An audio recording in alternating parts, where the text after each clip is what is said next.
Innovators of family entertainment and faith-based storytelling, moderated by Stephen Gagos, VP and Executive Editor at Variety. You're still here. Who was here this morning when we started? Yay, give yourselves a big hand.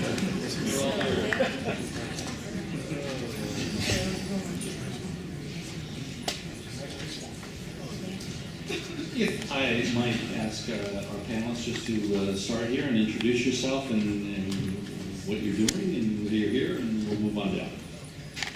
My name is Chris Parker, and I'm co-screenwriter of Heaven is Free. I'm Scott Swofford, and I'm the director of content of a new television network called BYU Television. I'm Chris Sanders. Wrote and directed on How to Train Your Dragon, The Croods, Lilo and Stitch, and we're working on Croods 2 right now. I'm Mike Flaherty. I feel inadequate sitting next to Chris, and I work at Walden Media. Oh, and we have one more. Andrew, if you could introduce Apparently I'm yourself. on this. Am I on this panel? Yes, you Am I are. crashing? No, you are. Hi. I'm ready for What am I announcing? just Who I am? your picture and who you are. My picture, right there in the middle. On the I bottom. mean, I look Earth to different. Echo. Earth to Echo. Amanda Panay, Earth to Echo. Thank you. Coming out in a minute. Thank you. This is, I get the good panel here because I get to talk about writing and creativity and all those fun things that have plagued my life. Having been a writer since I was, I think, in the Target demo for Hollywood or earlier. One thing that sort of came to my mind in talking about, thinking about the subject. And if I could ask whoever's in charge to tell people out there to shut up. It's going to make this really hard. I know it's the end of the day and people are really amped up. They've had about 400 cups of coffee and they're making deals out there and changing the world. We're trying to do something. Steve, look at all the empty seats. We can't be choosy. We should take anybody at this point. But how do we get them in here? Guys. You know what? Thank you for helping. I told you this was a creative panel. Could we announce that there's free food in here? Yeah. And then we'll get them all in here. Okay. We'll start, Andrew, because we were chatting just a minute ago. If you go to a studio or you go to a network and you have an incredibly dark, edgy, troubling, pushing the envelope project versus an incredibly redemptive, upbeat story, is there a difference in appetite for projects? Well, good question. Yes is the answer to that. I think it could go either way. I mean, the family fare, you could look at it two ways. You could look at it as a very narrow endeavor, right? Because it's you're just focusing on parents and kids essentially. But also family movies can become general audience movies like How to Train Your Dragon, which is everybody from 5 to 95, right? So it's a challenge, I think, for studios to do PG-like movies because Is this something as simple as that's 2 quadrants and we're missing 2? Because R-rated stuff would strike me as 2 quadrants also, but is there 2 quadrants they prefer to the other 2? Well, listen, I mean, rated R comedies aspire up. And what I mean by that, right? So you can't get, everybody who's 13, 14 is trying to jam their way into a rated R comedy. Yeah. So you're really not 2 quadrants, actually. Mm-hmm. You're actually much big, you can actually spill over, and I've done rated R comedies that have actually turned into almost semi-family, general audience type movies, depending on how hard your rated R is. But I think movies that have, that are family based, you can have great crossover, like How to Train Your Dragon, or even like Earth to Echo that I have coming out. And Earth to Echo plays in all quads. It just has to find its way, and people have to know that and understand that. Want to get back to that in another section of our conversation. too, because we were chatting a little bit about the challenge of doing something entertaining and fun and even funny in the two different worlds. Wasn't everything a family film in 1939? Is something changed where we're here and talking about almost like a besieged sector of the business? What happened, culturally, or what happened in terms of the entertainment business that we're doing a Purpose Family Entertainment Faith-Based Summit as if it were a niche? Something changed. Anybody have an observation or a thought about what changed or what's changing right now? I think, at least in our era, and we're trying to create family and faith-based entertainment from a little different standpoint, which is, instead of coming out this morning, I heard Michael Scott talk about how he just totally was about message, and that then he tried to fold entertainment around it. From our standpoint, we did a bunch of primary research, and we had Ogilvy Advertising and Hall and Partners help us with the study, and they said, look, people at the very least are willing to be entertained, and if you want to hide some message in it, help yourself. I came to think of family entertainment as something you put your kids in front of. That wasn't something I watched. Right. And yet, the stuff we're trying to create now, we're finding 75% of what we're watching is being watched by people with their families, which is unheard of. So I think it did go into a dip of family became, oh no, this is a babysitter for my kids, and this is mindless but innocuous content. And now we're saying, no, it has to be sophisticated, interesting, and entertaining, and if it is, then everybody watches it, and it's okay. Not that there can't be other genres, but I think that's a little bit more. So let's assume there's validity to what you're saying. Then what do our panelists or anyone suspect might have pulled us out of that dip? What changed? I know that in Variety this week, if you look at all the hit movies and things like Heaven is for Real, succeeding big time, nothing gets Hollywood's attention more than that. But is something else happened as opposed to a couple of hit movies? Well, I mean, it's not like anything that's happening right now is exactly new. When I was 12 years old, I remember watching It's a Wonderful Life with my father, and this black and white movie, which I thought I would have no interest in. All of a sudden, at the end of it, I've laughed, I've cried, I've had a poignant experience that at 12 years old I didn't really even know that I had. But what it did was to entertain me and put the message in the back door. And the best teachers that I've ever had are always the ones that don't make me realize I'm learning something. Yeah. And so I think, to your point, that you go into these things with a good story is a good story. Now, if you have a message to tell, and hopefully as writers and things like that, you always have a message because you have something to say. But you don't have to go in the front door with it. The back door is more fun. Yeah. I think one of my panelists this morning said something about, I tell everybody it's a hot fudge sundae, but there's actually some broccoli in there, and they'll enjoy it so much they'll never notice it. It's interesting when you talk about what's happened. Was everything a family film? And It's a Wonderful Life is one of my favorites too, and the precipitating event there is a suicide. Yeah. And you mentioned 1939, and right around that time we have Mrs. Miniver, with the UK under threat of Nazi occupation. And I think that one of the problems is we infantilize our kids too much. Yeah. And we want to protect them from this big bad world of ideas. Yeah. And it was exciting for us to try to make by the way, the Earth to Echo stuff, that looks like the kind of movie that Amblin used to make. And we're really excited to go see that and root for that, because you don't get much live action original family films anymore. So that's awesome. Great work. Wow. Yay! And so, Come on. Well, I was going to say that, one of the things that was exciting about making Earth to Echo was really, and I think Pixar was it really starts back from Walt Disney, really. I mean, the idea that you can play on two levels, right? So you are giving the adults what they need and the kids what they need, and I think that kids understand pain, and they understand what it feels like to feel sad, and if a song is emotional, they actually get it, and they're actually upset if you're not giving it to them in an authentic manner. So I think one thing that it can be a mistake in family fare is to play too light to them. They will call you out and they will be incredibly mean about it also. Being Twitter. You know, we did casting, so we have a drama that involves a trio of young people in it. And you do a casting session in LA, and they're all people who are trying to get roles on Disney, no offense. And so they're all kind of happy hands. It's very difficult to get kids, even in a casting session, to not be little performers with an onward career in music.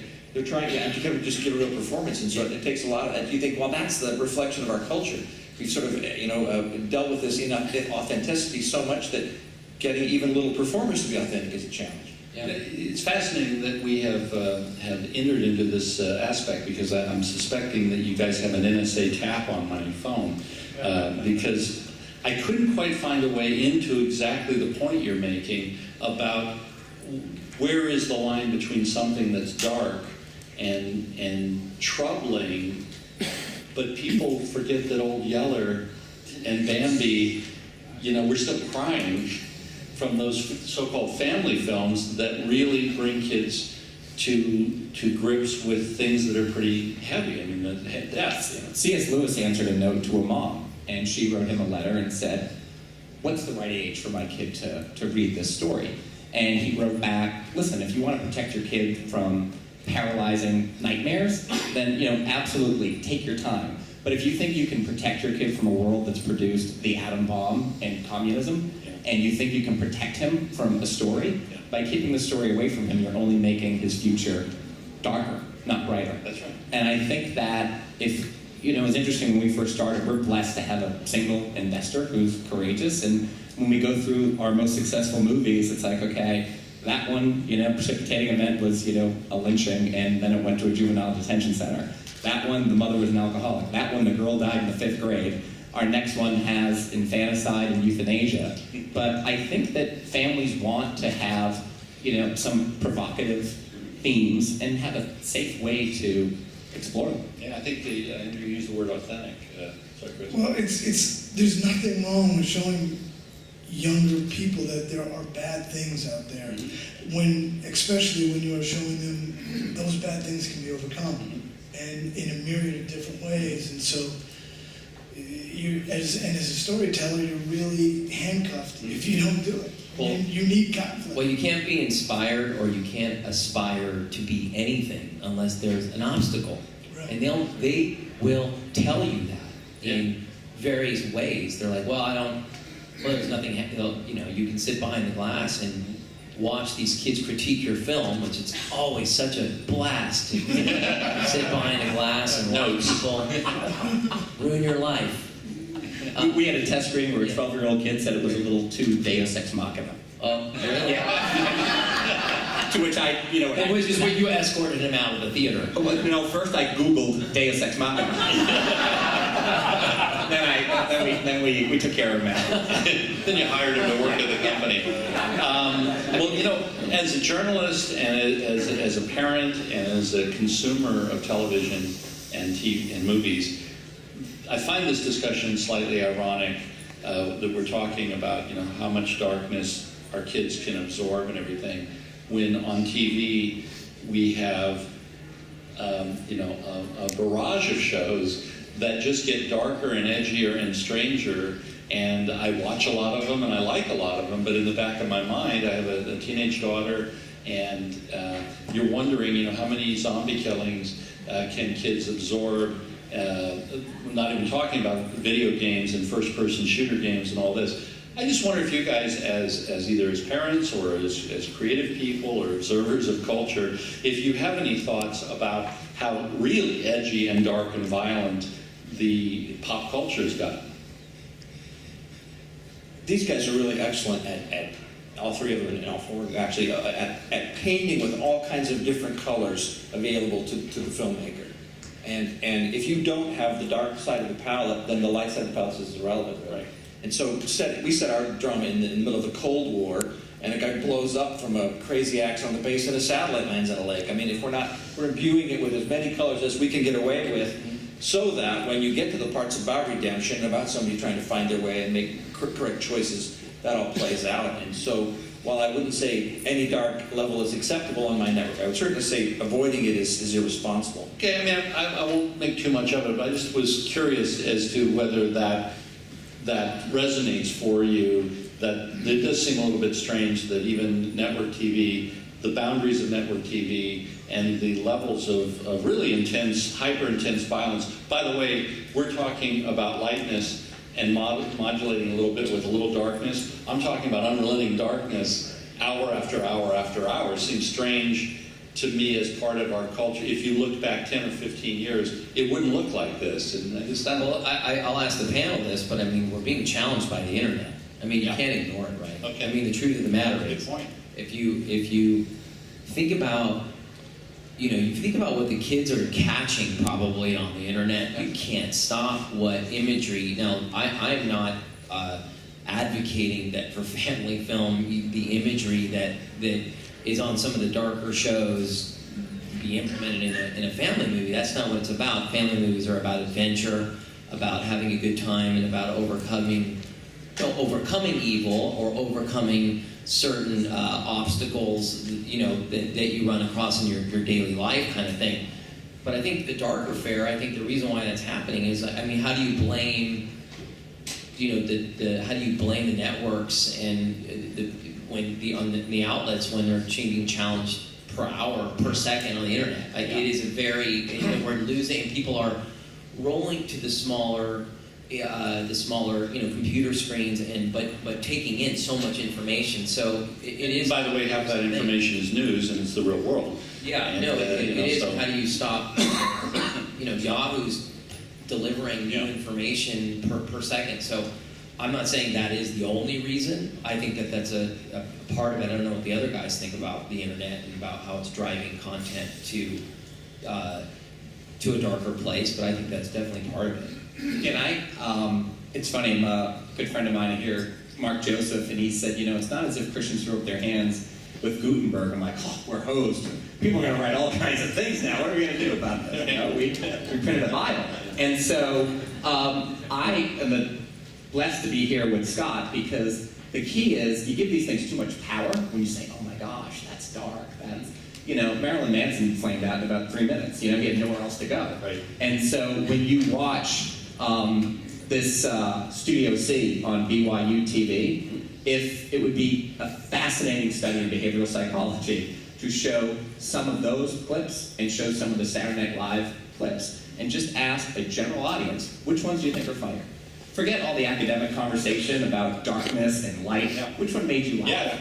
Yeah. That's the great thing about comedy. If you laugh, it works, and if you didn't laugh, it doesn't work. So it's pretty simple test.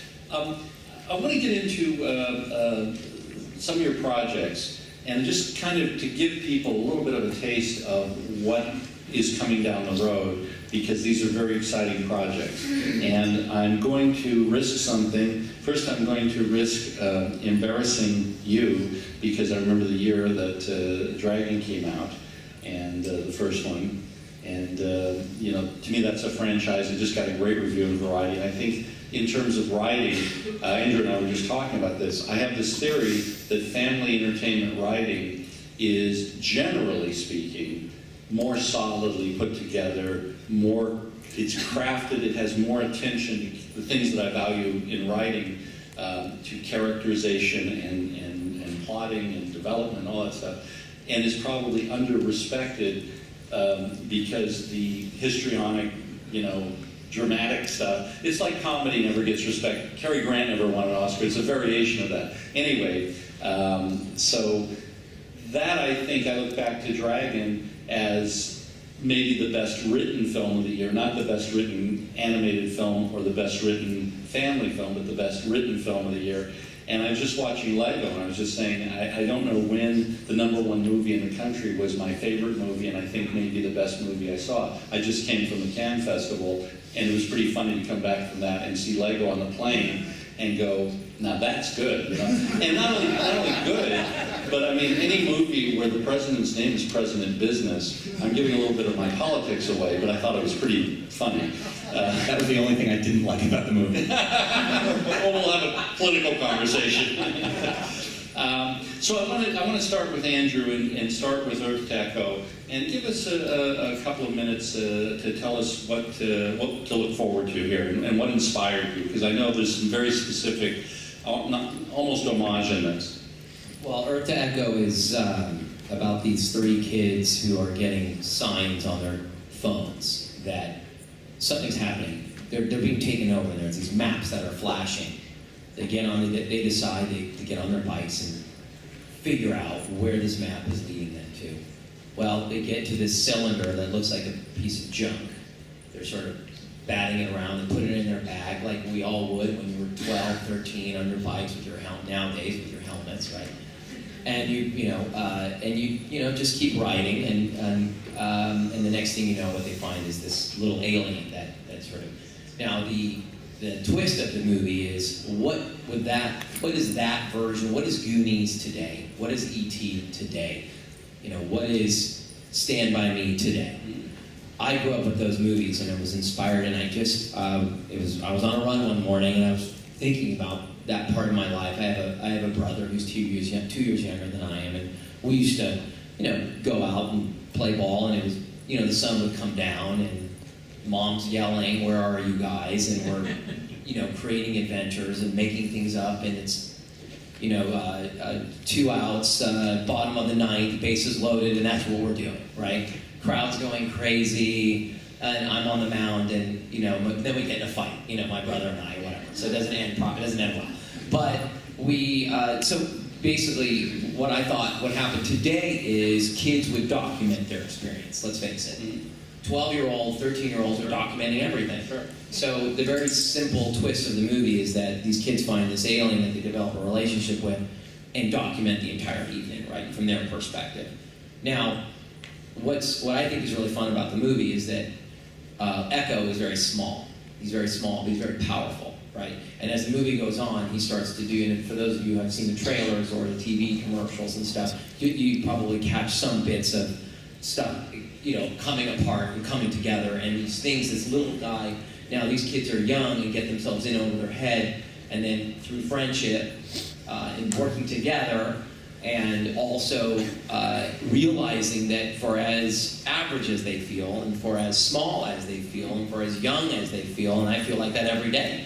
I don't feel that young, I feel small, and I am small, I'm 5'6", but, which is a bummer, but anyway, that's that's childhood stuff. I'm trying to get over it, and I'll deal with it. We'll talk about it later in therapy. But the point of it is, the idea of the movie really is that you could do anything, right? And so where are those movies today, right? And so How to Train Your Dragon has a lot of those themes, and so that's really, it's inspired by those movies of that nostalgia. Before I move on to The Giver, I just want to say the next time you feel small, just look at the grosses of Wedding Crashers. Yeah, well, yeah, that was a good time. Okay, and How great was that scene, by the way, where they were taking bets on what the reading would be? I say it's Corinthians 13. Oh, there's a lot. I got a lot of stories. We can open that. That can't. So much great stuff in there. can we talk about The Giver for just a couple of minutes? Yeah, The Giver won the Newbery Award in 1993. It's been in schools ever since, and it's a great premise. And like all great sci-fi stories, I was a huge Twilight Zone fan growing up. And the premise is, what if you could live in a world that had absolutely no pain and every material need was taken care of, no poverty, no hunger, but in exchange for that, you had to give up your free will, and you had to allow the government to take care of the least of these people that That's were Hawaii. convenient. Yeah. And so that's the story. Awesome cast. Jeff Bridges, Meryl Streep. Great director. And fantastic director. Philip Noyce, incredibly collaborative. And then that's August 15th. And again, the big thing that I'm mentioning now is Bane Birthday Party on Studio C, BYU TV. The best 3 minutes of comedy I've seen in a long time. That's exciting to me. We're in the middle of putting together a lot of stuff around comedy and variety. We do our 10 comics to watch. We work with Just for Laughs up in Montreal. And so the minute I hear about new comedy and new sketch comedy and stuff, it's like, I got to get to it, so I'm going to run from here and look at this. What is up next for you?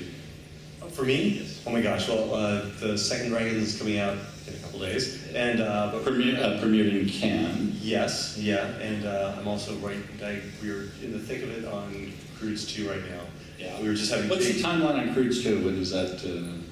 I don't think that they've announced the They haven't announced the date. yet. I was trying to trick you. Yeah. I think it's still floating around there.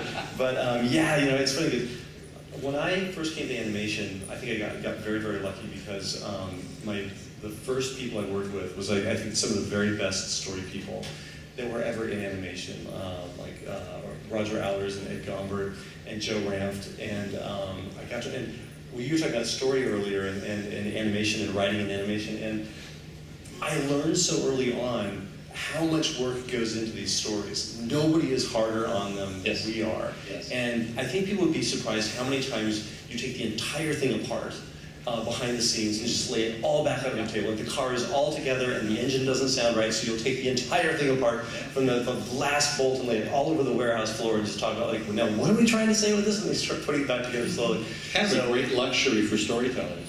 We have the time, and it's a culture that is merciless when it comes to stories. And do they work? And are they clear enough?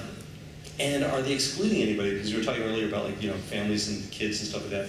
And we've never ever written stories for kids. Yeah. Write stories for ourselves, and we work very hard not to exclude anyone from that. Make sure that anybody who sees it is going to understand what's going on and stuff like that. So today, in fact, we just turned in our first draft and we already took the third part of the third act apart and just put it all over the floor. Forget the specifics. What are we trying to say here? Just take it apart. We'll rewrite it again. That's a busy day. Thanks for coming by. And by the way, when I was talking about Lego, I haven't seen Dragon yet, but I read the Variety review, and I also got the review from my publisher who just saw it, which was like, again, I would embarrass you. So it's super high on my list, and it's going to be a really good year. A little bit different because your movie has come out. It's got great reviews. It's done great business. I just wonder, was anything in the response to that movie? Has there been particular screening or particular response or a particular aspect of that movie working as well as it has that has touched you or surprised you? I'm obviously very happy with how it has sort of got a wider audience than what everybody first imagined that it would be. But it's like what we call in Variety a sleeper, that it kind of snuck in, and I think you're pretty close to 100 million gross on the picture, right? We're around 90 right now, but it's fun to have that kind of the success when you weren't expected to have that. But it's also, everybody put a lot of really hard work into it, and it wasn't the easiest story to tell because you have to be very respectful of the family. And so we knew going in that we're not going to be making up a whole bunch of stuff, but he had more of an internal struggle, and as a screenwriter, as a storyteller, you're like, okay, this is great, but how do I show this to an audience? How do I externalize this? And so we, like Chris was saying, we had to break things down. It's like, how can we best put this in a way that is clear and has the effect that the book had, and at the same time let you know that this incredible event, though people may be skeptic and not feel exactly that how they feel, is something that can touch a lot of people. Yeah. And sometimes true stories can shackle you because you're trying to create a 3-act story and trying to have dramatic moments, and like you said, you don't have the liberty to just pop something in. So. No, it's a young boy as well. I mean, this is somebody who's so we never knew we were never going to start putting things into their mouths and situations. It just wasn't going to happen. But they're great, and doing this, I mean, it widened my perspective on things so much. Yeah, great experience. Yeah, absolutely. And last, with BYU, I had a very specific question. If you, and this is challenging, but if you could sort of share with us the evolution of where this came from and sort of the timeline and where what you're doing now, what it came out of and what it is today. Sure. About 3 years ago, we went from being one of those university stations who just supports the campus to getting a nudge from ownership to say, look, you're in 50 million homes, you're on Dish and Direct, you got 800 cable systems, why don't you do something useful for mankind? And not that they weren't, but for a wider version of mankind. And so we went out and did this research, and we would sit behind the glass in these focus groups, and we had selected the audience based on that they were A, people of faith, and B, that they actually consumed media. So those were the two important things. And we'd say, what do you want less of on television? Oh, I want less, silly reality stuff and get the Kardashians out of there, and we don't want that anymore. Great. What do you want more of? Oh, I want uplifting, edifying. Great. What's your favorite show?